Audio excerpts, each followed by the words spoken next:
All right, welcome to SOA Podcast, episode 23. Bob Davis. Bobby Davis. And my big brother, Lincoln Kennedy, here joining us today to kind of help out. We decided to sit so my neck wouldn't hurt so bad. There you go. Better doing the interview. Appreciate you coming out. I think, one of the things we've looked at, of course, is, ours is always strength training, power, value, getting ready. But to me also is understanding old school isn't just me, old guy, but some of you younger players and what you guys have done. Curious some of the things, training wise, what's happened over the last 30 Well, just imagine how much has changed. When we first got in the game, because we're relatively close to the same age, football was 6 months on, 6 months off. Yeah. And then you kind of did training around that. And it was the antiquated thought of was, strength and conditioning, pushing up tons of weight in the weight room, getting out in the field and doing, road work and stuff like that. Now, since football, like all sports, have evolved to basically year round, you've got away from that old thinking sort of training. And for depending on the opinion that you talk to, like if you go to some of these gym rats these days, they'll tell you a PX90 style training is better to get your body into shape. But I disagree because I don't think it gets you into football shape. Having kids and been around the game, I've told kids constantly, the only way that you can become a better football player is to play football more often. It doesn't matter what training you do, you just got to play the game.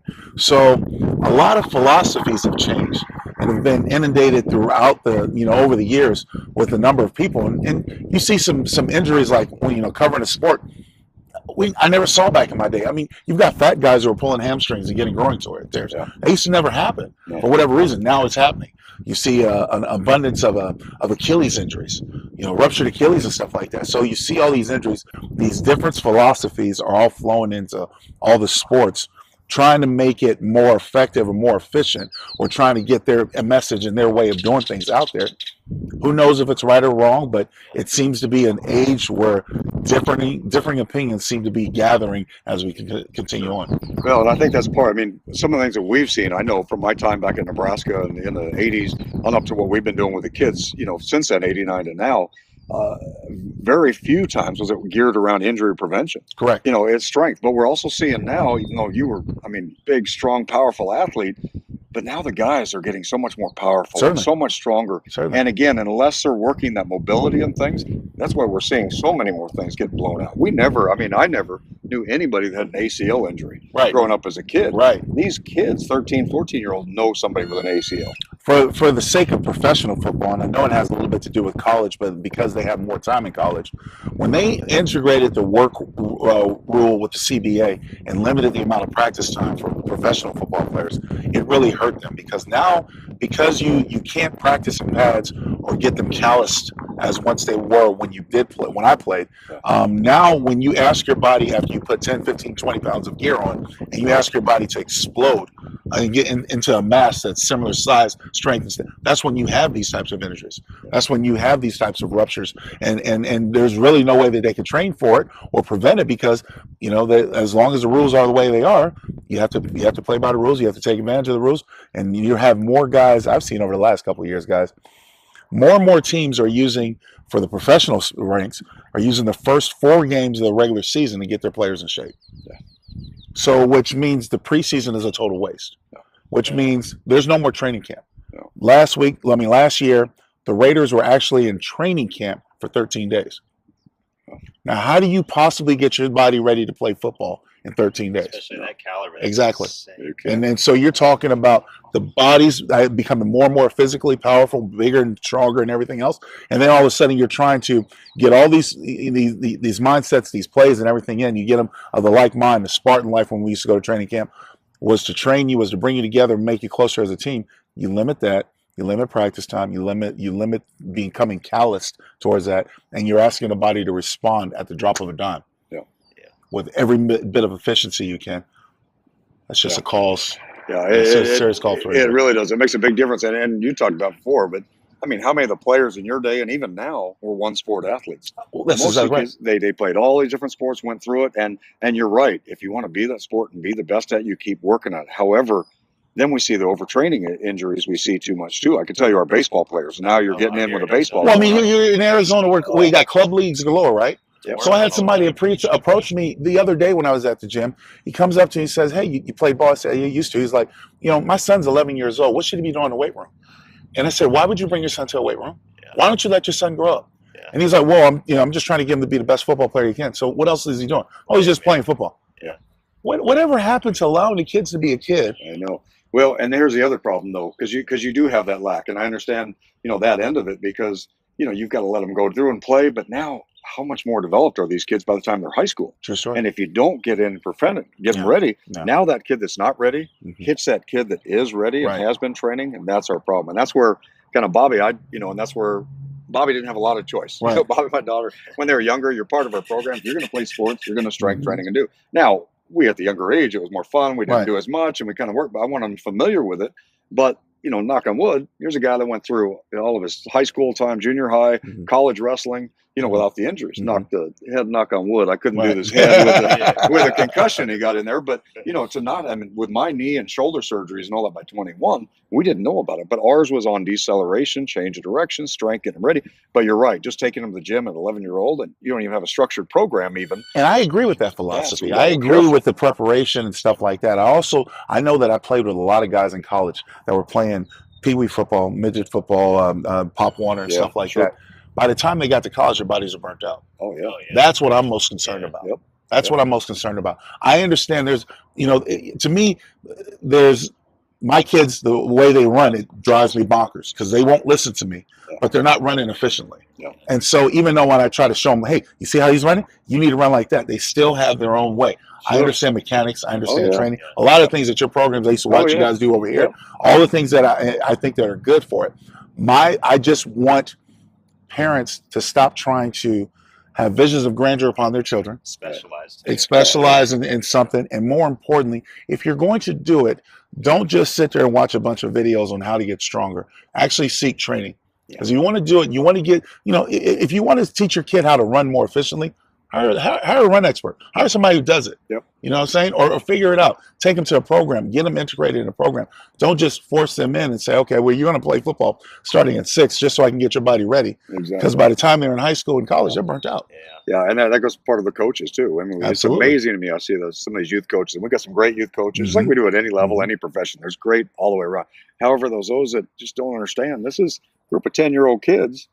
We've got to keep them in so they want to keep playing. That's the idea. Let's work on that. Let's get them a good focus area. Those parents want them somewhere they can go, use that energy, build it, get a good experience, learn how to give back to the community. Look what they're doing for the kids. There's so much more than just playing. Absolutely. But it is. And that's why I just wanted, because I know it's fine. We want those things, but to see how things have changed in 30 years, they're still, and they're even more. It's still changing. And I don't necessarily know if it's for the betterment, because let's face it, for football, the talent pool is shrinking.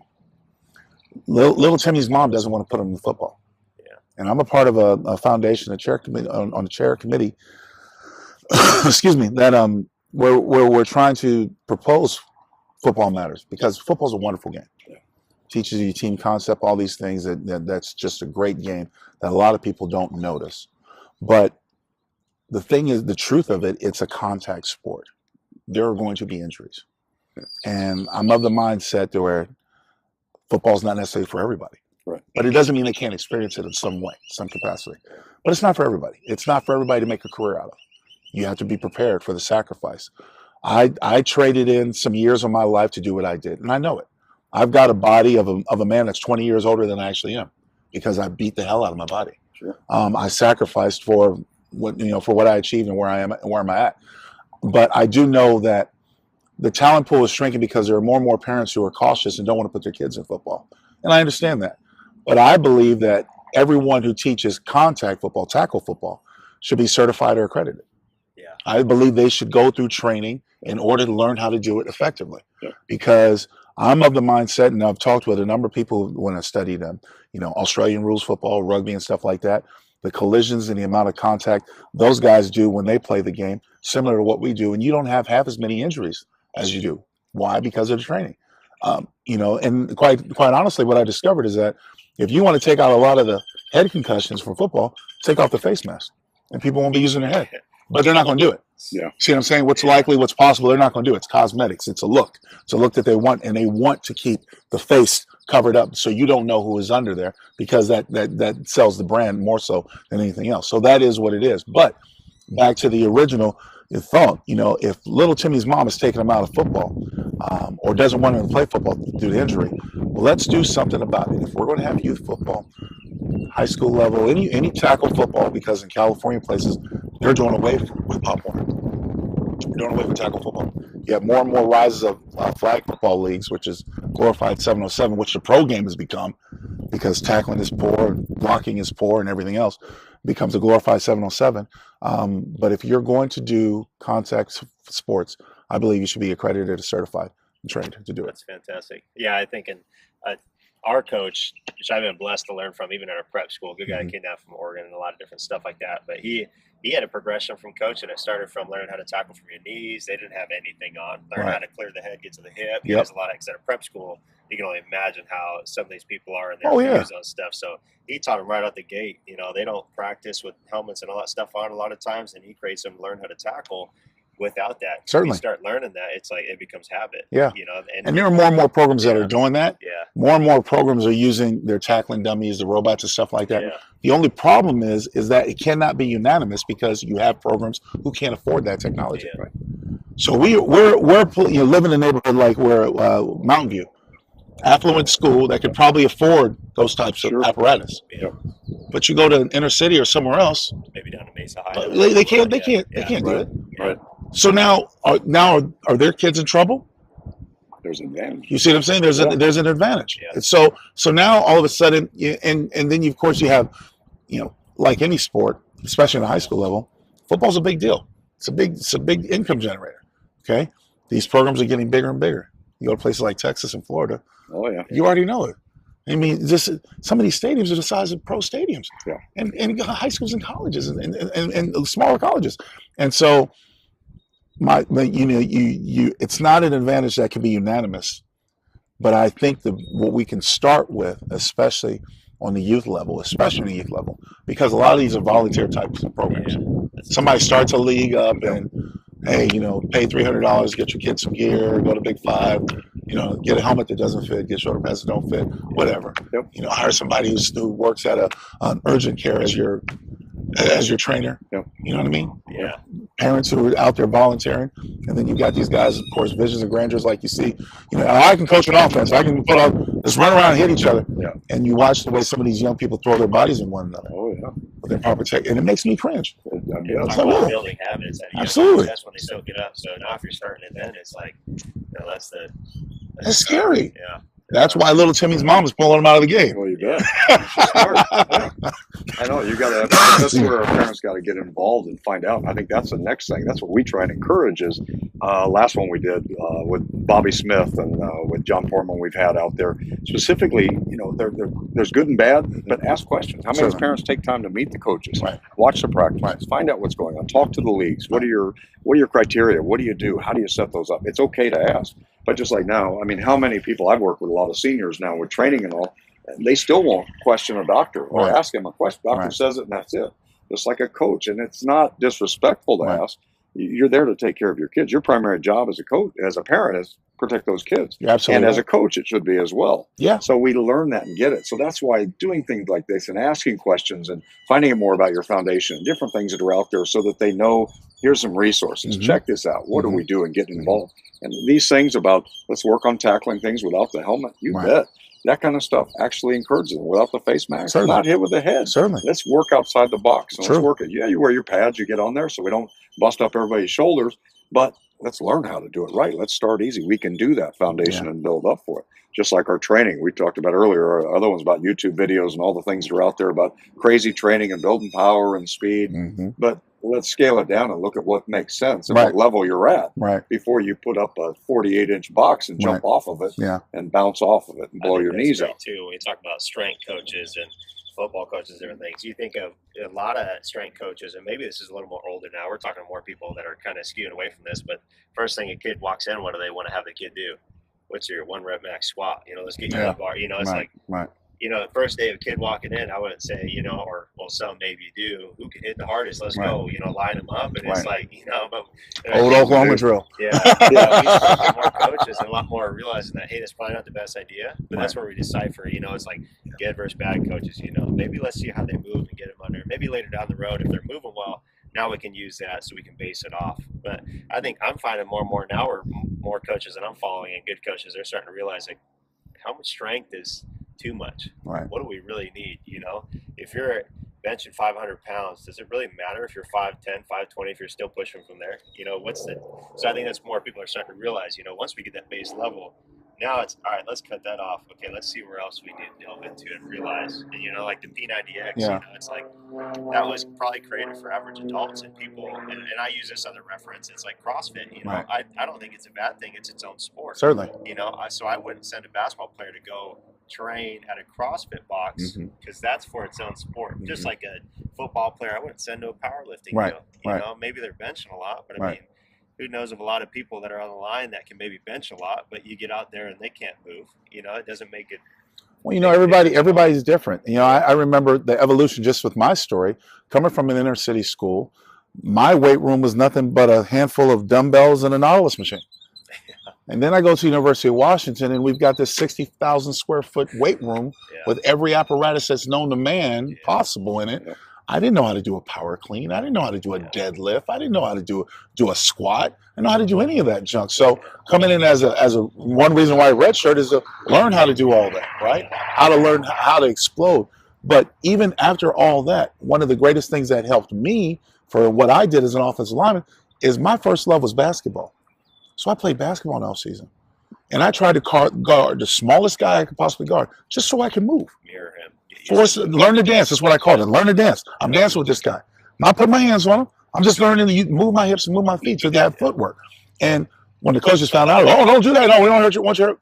But I much rather did that than try to do a power clean. Yeah. For explosiveness. You know what I'm saying? Or box jumps or squats. I hated squats. Yeah. Because I was so tall and I hated putting that weight on my back, and it just made me feel even so leg press, you did it because you had to do it. But I was one of those mindsets that found other ways of doing it. Played basketball, played racquetball, put myself in a confined space, in a box. I got to move. I got to do this. Those types of things work for me. I don't have a problem with any of the trainings that's out there. If it works for you, it works for you. Yeah. Oh, yeah. But I've seen many of men who look like Tarzan and play like Jane. That's a good analogy, yeah. You see what I'm saying? And my thing is this, and it goes like you talk about the evolution or the old philosophy. Once upon a time, you had a scout could go to the combine or watch film. You would have the sight test. This kid could play. Now these days, you've got kids who are training for the combine, training how to test. So learning how to test, but not necessarily learning how to play. Yeah. So you have a big guy who goes to the combine, he runs, 350 pound and runs a 4.840. Oh my gosh, this guy, we got to get him.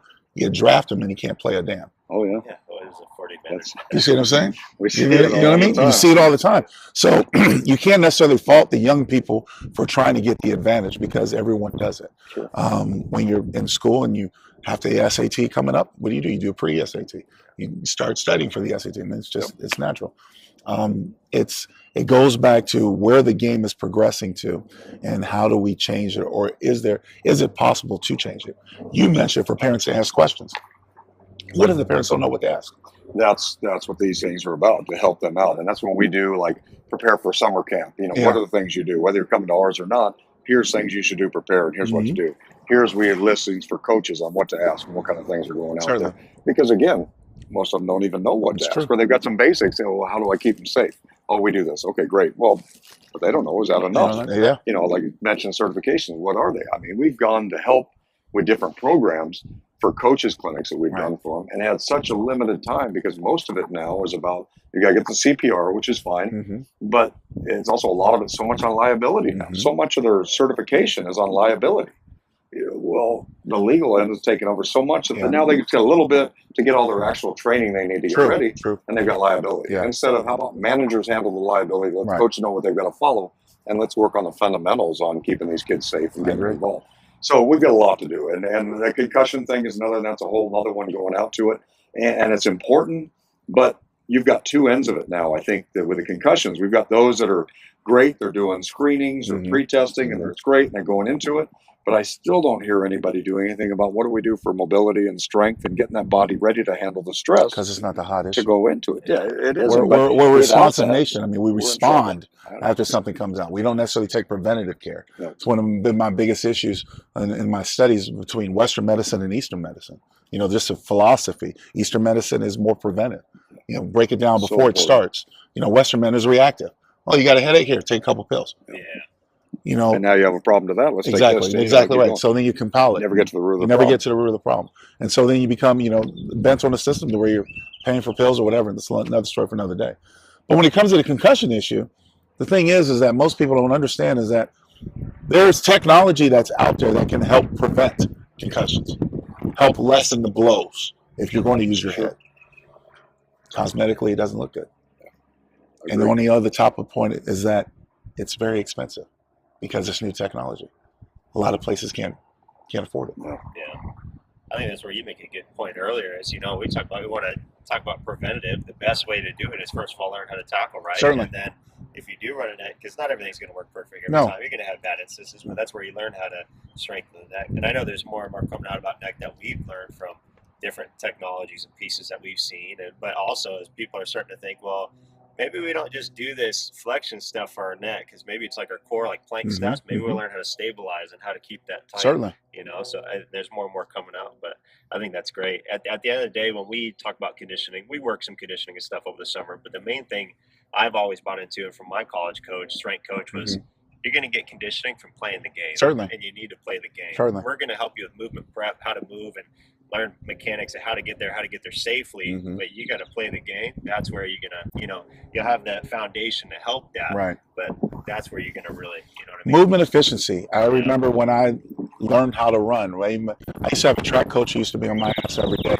for the way I walked, because I walked ducks, you know, and he was like, oh, turn those toes in. And then, you know, and walked heavy. And then all of a sudden learn how to walk. No walk is heavy, you know, not clogging. Oh, yeah.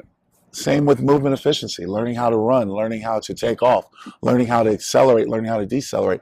I didn't know any of that. The very first 40 I ran when I showed up at the University of Washington, I stumbled out of the steps. I ran on AstroTurf for the first time. I tried to stop too quick on the AstroTurf, sprained my ankle. Oh, yeah. Very first 40. Not knowing how to run. I mean, and I was so embarrassed because here I am as a freshman, and I just sprained my ankle on day one of running 40.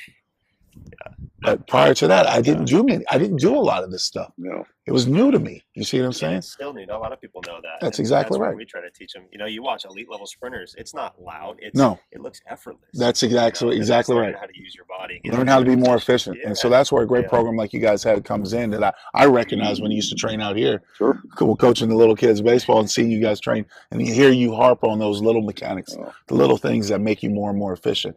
And of course, when I walked through Nebraska's weight room back in the day when you were there, I mean, that to me was just mind blowing, because you saw everything from speed stations to stamina stations to power to efficiency. It was just it's an eye opening experience. Yeah, well, and that's what we want to appreciate you coming out and talking about some of the history and things going on, because it's a big thing. For us is helping these kids understand what to do and what to look for, and they've got to do more. And it doesn't mean you have to do it all the time in that sport, because the body, like I said, you break down, or just mentally they're burned out. That's it. And you got the parents that's been after them for 12, 15 years to get them ready, and then they don't want to play anymore. Yeah. Then what? Because then they didn't prepare for academically. They didn't prepare for anything else. Now their knees hurt. So there are ways to do it, but like having you on and talking about these guys, they're multi-sport athletes. They were out doing things, and very few ever hear of a pro athlete now, or in the back in the day, that's all they played was that sport. Very true. You played other things, you went through, and that's what they encourage. And the parents think you have to do it if you want to make the pro. You have to just give up all that, and you've got to play from 6 years old. I just think that somebody has to teach these kids how to rest. Yeah. Take a break. Take a break. Yeah, I know. I agree. Rest your mind. Rest your body. Structured. Why do you have to do something every single day? Yeah. When do you rest? When do you recoup? For a professional, everything that was, that was exposed to, especially the latter part of my career, when it really became hard, was how to recuperate, how to get back on the field quicker. Because as you get older, it takes longer and longer for your body to respond. So after you play a football game on Sunday, how to do just a little bit of stretching and weight training on Monday, Tuesday was totally off. Yeah. Before we got back into the grind. You get ready. Now, and we'll get ready for the next one, right? And then you go through a couple of days of practice, Wednesday, Thursday, Friday, Saturday, total rest, Sunday's game day. But you look at some of these people these days. Oh, no. Oh, yeah. There's no rest. If they didn't play well, the Wants next. to do too much. I know yeah. I see that with stuff too, and it's like, man. And I tell my kids at that time, I got volleyball players that do indoor, then they're doing club, and then club and stands at the same time, and then they're getting tendonitis in the knee and all different things. And it's like, well, when do you take a break? That's exactly right. I was like, No off season. I mean, can you imagine going from that hard court indoor to outside and then sand? Yeah. The stress on the ligament. At the same time, it's like, Are you kidding me? Yeah. And so that's a lot of things that are missed in the transition or translation of a kid playing sports these days. Yeah. Oh, I got to do it because, and again, we're blessed to have 300 days of sunshine. Oh, yeah. So you have that availability, and then a lot of people feel that they're falling behind if they're not doing it. Yeah. No, if you don't recover, you can't get better. So I've always felt there's only so many plays in your legs. So how long before your body's burnt out? Played 12 years in the league, and I knew when it came time, I was like, done. Yeah. Mentally burnt out, physically burnt out, done. Can't do it anymore. Yeah. Everybody's different. Well, appreciate everything you've done. All the years watching you play was awesome, but also time and giving back and how you're doing it too. I'm trying to. I'll make sure I've got all the links, everything. You get a hold of them as well on Foundation, different things going on. If you're available for special events, different things to go out to it. So I'll get all that information. We'll have it tagged. Make sure you guys subscribe, like it, share it with all your football fans, and look forward to the next one. Our combine, this will be out just before that. Our next free football combine, speed combine, is April 28th over at Chandler Prep and Alma School in Warner. It's a free event, but we've only got so many spots, so make sure you get in there and subscribe to that.